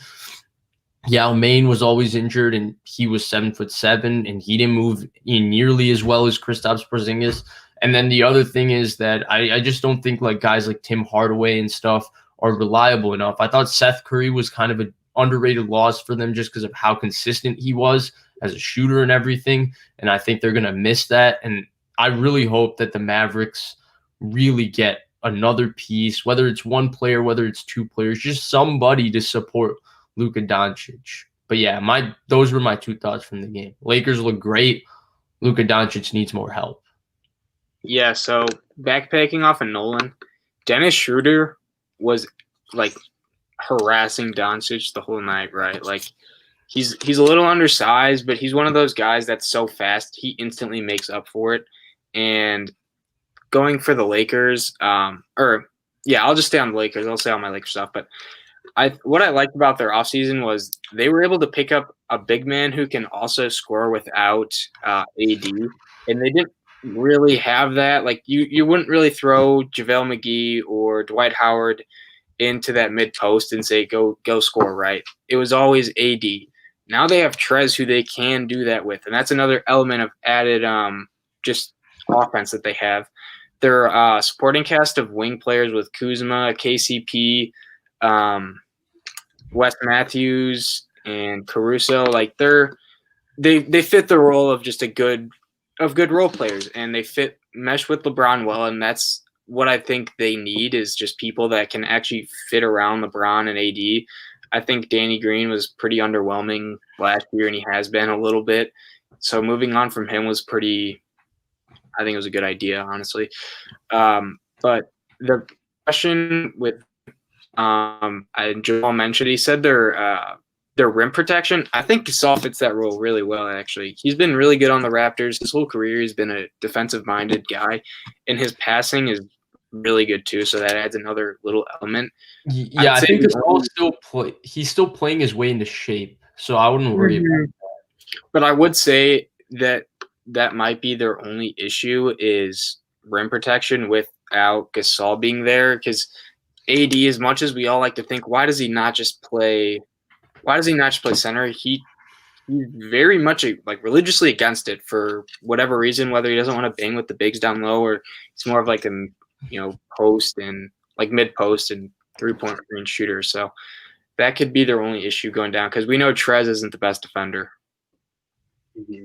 Yeah, just a quick point before I go into THT. I like that comment by Jamal just now. But I think Marc Gasol, too, I think with rim protection, he is a good rim protector. A lot of times when I watch the Lakers recently with him, he just is kind of lazy sometimes. He's kind of old, a little bit lazy.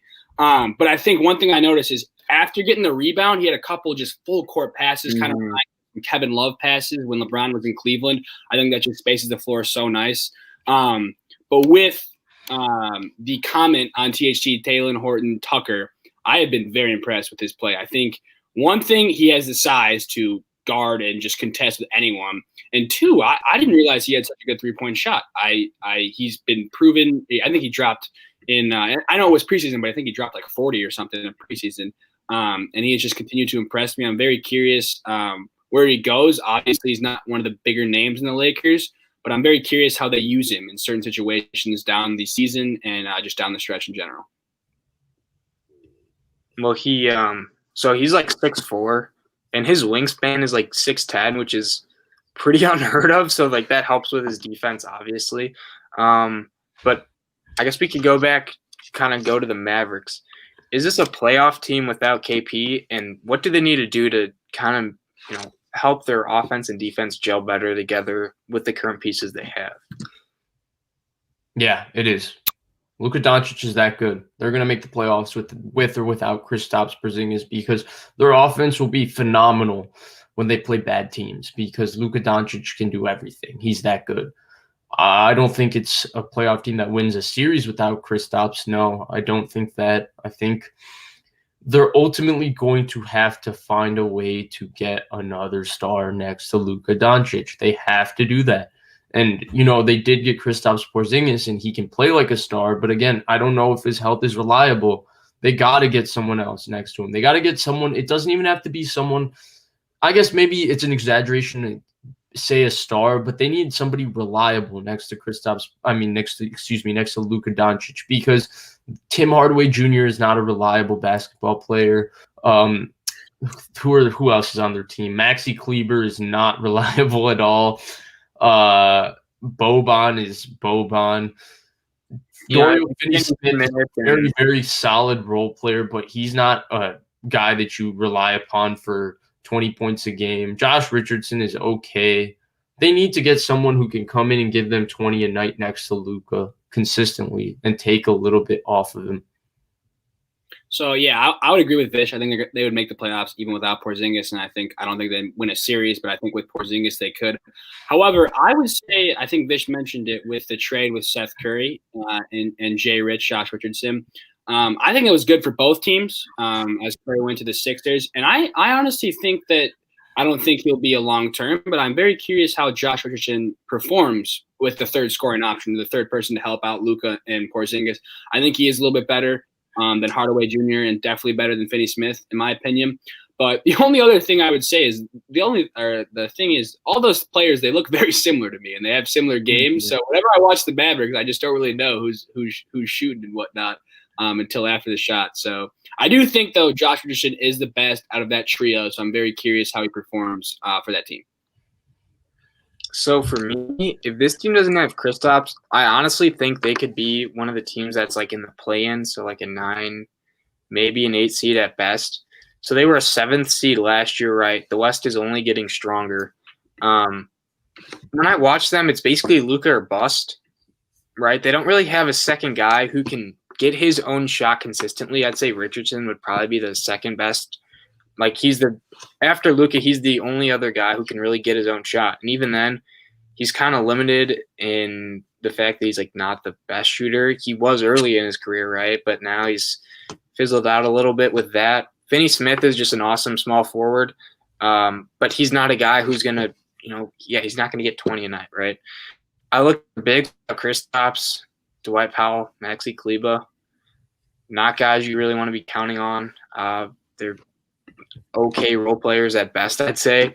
They're really missing that second guy that can actually get his own shot. Like we talked about the Pelicans earlier, like Brandon Ingram and Zion, you can give them the ball, and one of the two can actually create their own shot. The Mavericks don't have anyone else like that. I think if they go keep going without Kristaps, like if he was gone for the whole year or something, I think they'd really be struggling to make the playoffs. I'd say they're like a 9 seed, 8 seed, just due to the competitive in the West. But I mean, my view's a little different. I don't know. It's definitely interesting to think about, though. And are there any players you think they could maybe target or who they should target? Speaking on that, I don't know if he was talking about it, but I just saw Jamal's comment who said Zach LaVine. And I think I saw another comment by Jamal too. I think Zach LaVine is really wasting a lot of talent in the Bulls. I think the Bulls team outside of him is horrendous. I think they are disgusting. I am ashamed to be a fan right now with the management. I do like the new management, but right now it is bad. So I think that could be totally a good option is if they traded LaVine for like a couple of guys, maybe some picks to the Mavs. It would help out the Mavs a ton to give them a proven third option on offense. It can also help the Bulls to just salvage what is left of that team and help out. The only good part of that team, in my opinion, is Pat Williams. So maybe just help him out a little bit. I got a name, and I'm probably just saying this because I'd like him to leave my team, but Blake Griffin. Blake Griffin wouldn't be a bad fit next to Luka Doncic. He's got a very high IQ, good passer. He was drilling threes like nobody's business the other night. I don't know. He might be a decent fit. His contract's a little rough, but I mean, we'll gladly take a couple young players like Jalen Brunson and guys like that and a few picks and give the Mavericks Blake Griffin. And so they do have like the slot for a max. Luka's still on his rookie deal, right? Kristaps is getting paid a lot, but besides that, I think their next highest paid player is probably Tim Hardaway, and he's pretty disposable in my eyes for the future of their roster, right? But yeah, Blake Griffin would be someone who they could definitely go after. When I'm thinking of teams in the West, maybe they take a shot and try to get Cat if the T-Wolves just don't want to maybe get rid of Cat and kind of blow up their team, right? Like, do you really think a team with D'Lo and Cat, their defense alone is pretty tough, right? Like they're not the best defensive team. You don't know what the Timberwolves are going to do. They traded Kevin Garnett.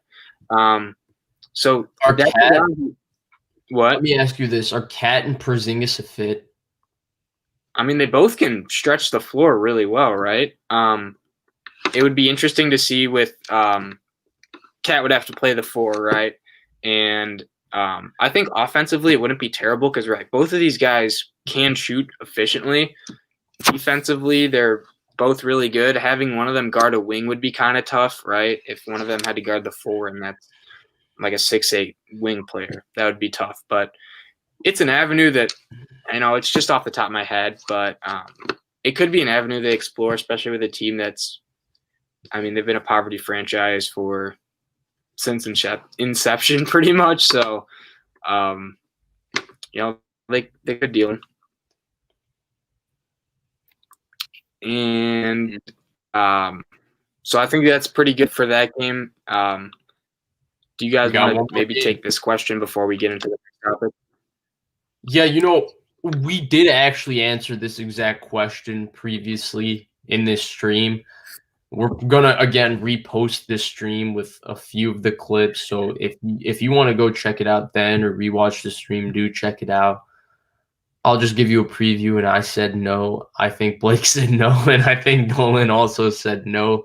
But if you want to check it out on why, you should go check it out. And then as always, guys, I know we still got one more game to discuss, but please do like, subscribe, notifications, all the things every YouTuber says. It would do our channel a lot of good. We really appreciate your support. Give Nolan a follow on Twitter. And yeah, Blake, let's talk about that last game. We got Nuggets, we got Clippers, we got Kawhi Leonard with an elbow to the face on the ground, looking like a war hero with blood all over his face. We got Paul George playing like playoff P rather than pandemic P. What y'all think? You can go first, Nolan. Yeah, I'll hop in. I think the Clippers looked very impressive. The Nuggets are a proven team. I think Jokic is one of the best big men in the game. And I think the fact they were able to contest with them was just a very good statement game. However, it's tough to get too fixated on this game when we talk to Clippers, when we just saw what happened to them versus the Mavs the other night when Pandemic P made his appearance back out there. I also think with the Clippers, and I'm curious if you guys would speak on this, the signing of Luke Kennard, Vish being a Pistons guy, I've never been that impressed with Luke Kennard. He has a good three ball. But other than that, I just thought it was a very questionable signing. I love the Serge Ibaka signing. I think he is a great asset to any team. But the Kennard signing, I didn't like. So that was mostly Clippers. So I guess your guys' thoughts on the Clippers too? Yeah, so I'm with you on Kennard. It's not that I don't think Kennard is good. I actually do think Kennard's a solid player, and I think they really needed his shooting and his high IQ offensive game. But I just don't think that he's worth the 4 years, $64 million they gave him. Not the best signing. I agree. Ibaka was huge. And the guy that's kind of intrigued me, and that's because Marcus Morris has been hurt, is Nick Batum looks really solid.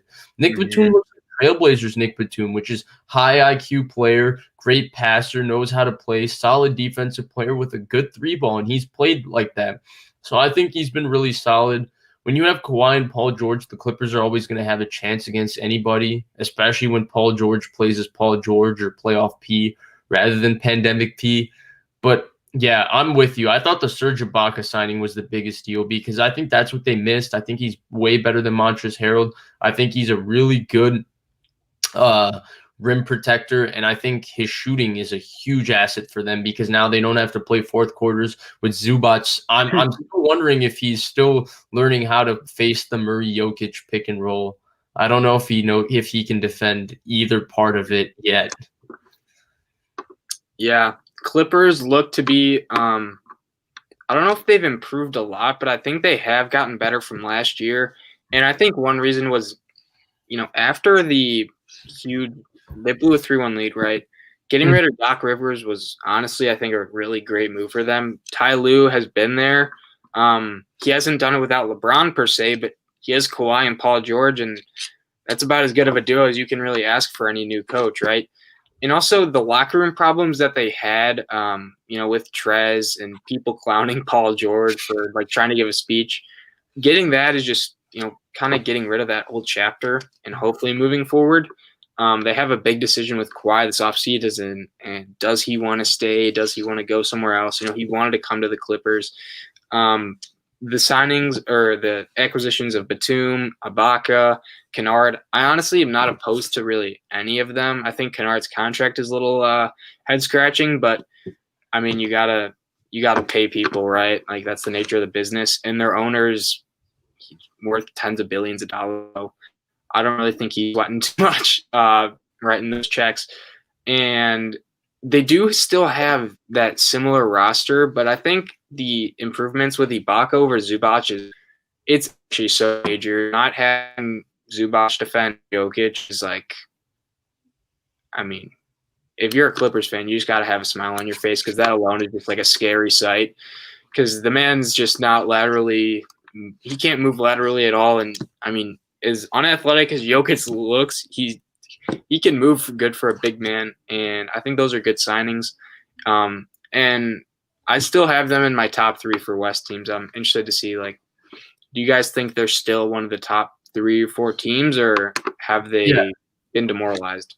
For me, in spite of what happened, they're still the biggest competition to the Lakers. I don't know if it says that much because I still think there is a gap between them and the Lakers, and that gap is mainly because I think Kawhi is as good as both. On any given night, I think Kawhi, Anthony Davis, and LeBron you can kind of put in the same tier of player. I think Pandemic P, Playoff P, Paul George can play at that level on any given night, but he can also play at a level that's 17 tiers below on any given night. And I think that's the reason why I still say the gap is there. But their roster is good. And I think with Ty Lue, at least they've been moving the ball a lot better than they ever did with Doc Rivers and playing more team basketball. And I think they'll still be a tough out, and maybe they can make their first Western Conference Finals this year. Yeah, I would say I definitely put them still in the top of the West. But I think speaking of a lot of Eastern Conference teams, we look at the pieces outside of the big players, where I think as the Clippers, it really comes down to Kawhi and PG.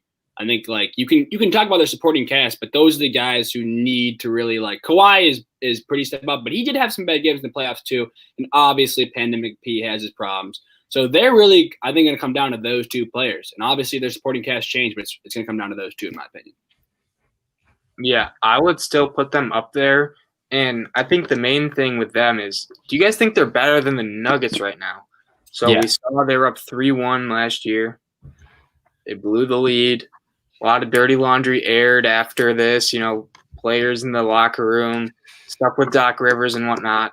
Do you guys think they have an edge over the Nuggets, or are the Nuggets' younger core starting to pick up to where the Clippers, with Kawhi and Paul George, do you think they stack up well, or are they better now or not? I would just go in and say it's very close regardless. I think both those teams, it's not definitive either way. I'd say the Clippers have the better star tandem, but I think I do like the Nuggets supporting cast a little bit more. However, when going up against the Clippers, I want to say Jeremy Grant was probably guarding Kawhi or PG last year, and I think that's going to be a big miss, or they're going to miss him a lot on defense. So I would say it's very close. If I pick, I would still take the Clippers by an edge, but I think it's very close. So Nolan nailed it. For me, the Clippers are better because the Nuggets lost Torrey Craig and Jeremy Grant, two guys that did a lot of the dirty work guarding both Kawhi Leonard and Paul George. And the Clippers added Serge Ibaka, a guy who can, at times, he's not going to stop or do anything, but he can guard Nikola Jokic much better than Ivica Zubac ever could. So I think that's why the Clippers are the better team. Yeah, I'm kind of with you guys on that. And for as promising as MPJ looks, it's all on the offense and rebounding, right? He's a pretty good rebounder. He has a nice shot. He can create his own shot too, like by driving. He's a bad defender, though. Yeah, that's it. He's not really that good of a defender. And when you lose Craig and Grant, who are good defenders and can make up for his lack of defense, it puts them in a tough spot. And one guy who's been really trending downward, who they kind of missed, is Gary Harris. But looking at him over the past couple of years, ever since his injuries, man, he has not been as good. They're going to get Will Barton back. Can he guard those guys? That's to be seen. I still think Nuggets are definitely going to be – it's a close matchup, right? Like we're getting pretty into the nitty-gritty details. Like any given night, like either team could win. But I'm with you on the Clippers, and especially Ibaka. Having someone who can at least somewhat slow down Jokic will help them a ton. Yeah, what I would say too is one thing to look for going forward is the loss of Mason Plumlee, who was he's kind of one guy. I mean, he's easy to make fun of. He's a scrapper, but he's a pretty good backup center to any team. He does a lot. He's very good at rebounding, very good at just finishing. Chill. He's not just a backup center. He's the Pistons starting center. This ain't true. No backup player. The Detroit Pistons are starting it. We'll see how that goes. Could be. He's a pretty good player, so we'll definitely see how that goes. Him and BG, the best duos, the duo tandems of big men. Hours. Guy, I don't know if either of you know. I don't really know much about this guy. I saw him for the first time this season. They got this guy Hartenstein, who's their backup to Jokic now. I think he could be a rookie, could be a sign. I don't know much about this guy. I'm gonna watch. Didn't he? I mean, he looked okay. I think Plumlee is better though, so that's why I think they're gonna be missing him a little bit. But he's gonna be one guy I'm gonna watch going forward and how he performs. The one thing with Plumlee, too, is that they didn't have to change their offense when they pulled Jokic out. Plumlee was a very, very decent passer. He really was for a big guy. I mean, he's not Jokic. Jokic might be the greatest big man passer of all time, certainly up there. But he was capable, and I think they will miss that, and that's a good point. He's been a revelation for Detroit basketball the last week or so. I'm pretty excited about Mason Plumlee. I mean, we got a young Nuggets going with Mason Plumlee and Jeremy Grant. But picking them up. Of course. But, yeah, so, I mean, I think we've kind of covered everything we wanted to cover. We hit the 49ers. We talked hoops with Noel. I think this is going to be a reoccurring feature on our channel, just time willing. And Noel's just out here to drop the big facts. We need the big facts from time to time, because Blake, is not dropping the big facts with Brandon Ayuk sometimes. So we need the big facts, and I think that this was pretty cool. If you guys have any questions, we can take them for a little bit. We've reached an hour and 40 minutes on this stream, so we're also tired and ready to go. But we'll take a few questions first. And shout out to the faithfuls. Jamal Armstrong's been in here, I think, most of the time, putting up some good questions and good points. So shout out to him. Shout out to the others that have stayed along. We really appreciate the interaction. Yeah. They bring up like the Kemba Walker question, for example. Like that's a good question to, you can see them going either way. Yeah, we really appreciate the support. As always, guys, please, if you can, give us a like, subscribe to our channel, the usual stuff. I really appreciate Blake and I really appreciate all of your support, whether it's on our live streams or any of our individual videos. And yeah, that was awesome. We'll definitely have Nolan on again for sure. Hoops with Nolan, I thought was a success. But yeah, Jamal, really appreciate you, man. And I did want to throw out, if we do have more videos with Nolan, or I do at least, we have me and Nolan, we have a betting guide. We have it with one other person too, so we give our best bets for the week. It's NFL only. We've been pretty hot last couple of weeks. Nolan's had some facts. They've been pretty big, both hits. He finds the X factors. Not many people know about the politics behind it, but the Jacksonville mayor, that's Nolan with the big facts, so we appreciate it. One question I saw earlier that we can talk about is LaMelo Ball. And what are you guys' first impressions of him so far? We were asked this question on our last stream, right, Blake? But that was only preseason, right? Yeah. So I think before you go, Nolan, I'm actually okay with LaMelo's play. I think he's going to be a slow starter in terms of his offensive ability because I don't think his shot is the most reliable yet. I think it's a push shot. We talked about this. It's not a jump shot. And the other thing with him is that he often he's not a very good defender, but I think LaMelo Ball is going to be okay. He's got great feel, high IQ for the game. I think that he's got a good chance of being a very good player. I said I think he's going to actually be more of the Jason Kidd type. Never going to be the defender Jason Kidd is, not the gritty competitor, but in terms of his numbers, like a 14, 8, and 8 type of guy, I think that's going to be him. He's never going to be a 20-point-a-game scorer. I think he's going to be what people thought Lonzo would be, and I like him. I think he's really good. Mm-hmm. Yeah, I would say that as a rookie, I think he's a little bit overhyped, and I think that has to do with LeVar Ball being the best promoter in the history, arguably in the history of the world. He just does. He promotes his sons over anybody. Yeah. I think it could be a little bit of a stretch that the Hornets took him at 3. I think he will be good, but I think in terms of an immediate impact, he's not impressed me too much. I think he's a great passer. But the thing with the Ball brothers, it's the same with Lonzo, is that for me, I'm going to be looking for the shot. It's that Vish mentioned this. I think he has all the potential with his IQ and his passing and his dribbling to be a legitimate star in the league going forward. But I am curious how his shot develops because it has taken Lonzo a long time to develop a shot, and he still doesn't even have that good of a shot. So that's what I'm going to be looking for. Yeah, so I think you hit it right on the head.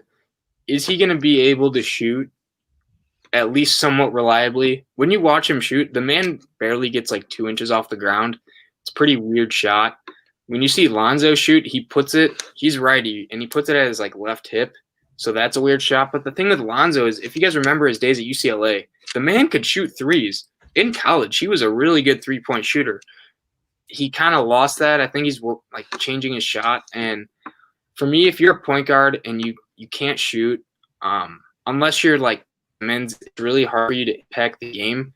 I think LaMelo has the ability to develop a shot, though. He's known to be like a project player, right? That's what the Hornets drafted him as. I think a lot of people didn't really think he'd come in as be as polished as some of the other guys. Him not getting a shot will be really hard for him, at least like a 30% three-point shooter, because he is 6'7". He's got elite ball handling. He's a really good passer. You've seen at least I've seen some of his highlights where he's throwing like a baseball, basically. It looks like he's throwing like a baseball pass or behind the back, right? He's really crafty, but if he can't get to at least like 30% three-point shooting, it'll be sort of a Ben Simmons where they just don't respect it. And it's really hard to run an offense where your point guard can't shoot.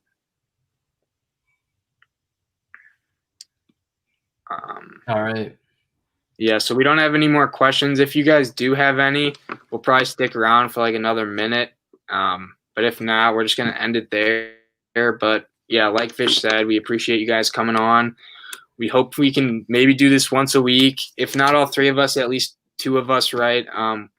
Scheduling will be kind of tough for three people, but we're going to try to because we like talking basketball. And this NBA season will be interesting with the amount of talent spread across teams. So, and Blake and I will probably be back streaming probably this Wednesday of this week or this Thursday. I'll tweet it out, and we'll probably be talking football. I think we'll probably start to divide our streams where we talk basketball in this one with Nolan, and then we talk football on ours. We'll just play it by ear and see how it goes. Stay tuned. Check my Twitter. I'll tweet out when we're streaming.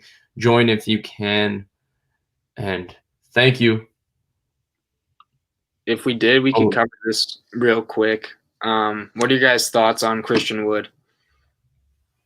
I could jump in off the bat. Christian Wood is my pick for most improved player this year. I thought that he was still a pretty legitimate scorer on the Pistons. I think I don't mean to offend Vish, but I think that franchise is a little bit questionable, to say the least, in terms of developing players. I think he's going to thrive in the Rockets. He's my pick for most improved player. Yeah, he's a stud. He's really athletic. He's a really good scorer. I don't know if what I was really disappointed by is because I thought he would ask for more money than what he got from the Rockets. I thought the Pistons were more than capable of paying the money that he got from the Rockets, and I thought he deserved it because I thought he played well enough last year. Rockets have a pretty good player who's, like Nolan said, probably the most improved player in the NBA this year. So for me, I think it's hard to find many people that are a better fit than him and Harden in the pick and roll. Him rolling to the rim, like he can catch, he can finish around the rim. He's a big body. And I haven't watched too many Rockets games.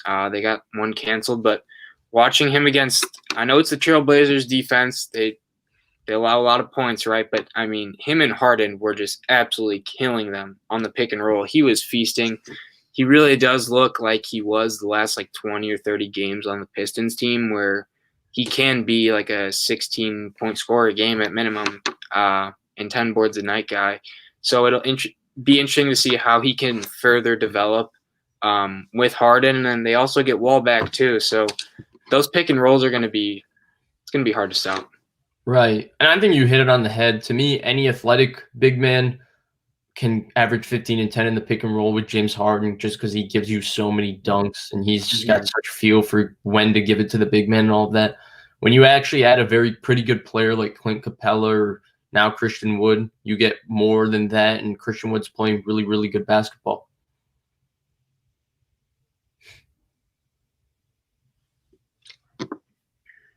I don't know how to answer that question, but I would probably say football. Yeah, I think, at least for me too, I watch football more than the NBA. I'm just like a huge Packers fan. I somewhat follow the Bulls, but it's not like I'm a huge Bulls fan. But yeah, Nolan, what would you say, more football or basketball? I've definitely been mixed over my life, but I'd say right now I'm a bigger NBA fan. I've been following a lot of the games, and yeah, so right now I'd say I'm a bigger NBA fan than NFL and just basketball in general, even college. Oh no, I think we're gonna keep it with this channel. And no, I don't think the channel name is going to be changed. Maybe we'll change it down the road because Blake and Vish Sports lacks in creativity. But for now, I think it's going to stay the same. And I think Nolan, just because he's from the same area as us, and we've both known him for a really long time and been friends with him for a while, he's just like a good person that we know that knows a lot, and just a person we like to have on. As long as he has time and he's willing, I think he's okay. And Jamal, we really appreciate you. We know we're a supporter of your support, and We'll definitely try to have you on sometime. That would be awesome. And again, guys, thank you so much for watching. Really appreciate every single one of you. We really appreciate all your questions. Again, please do like this video, like all the videos that we're going to be posting from this stream. They'll all be posted in shorter video form if you prefer that. And please subscribe to our channel, hit the notification bell. Thank you so much.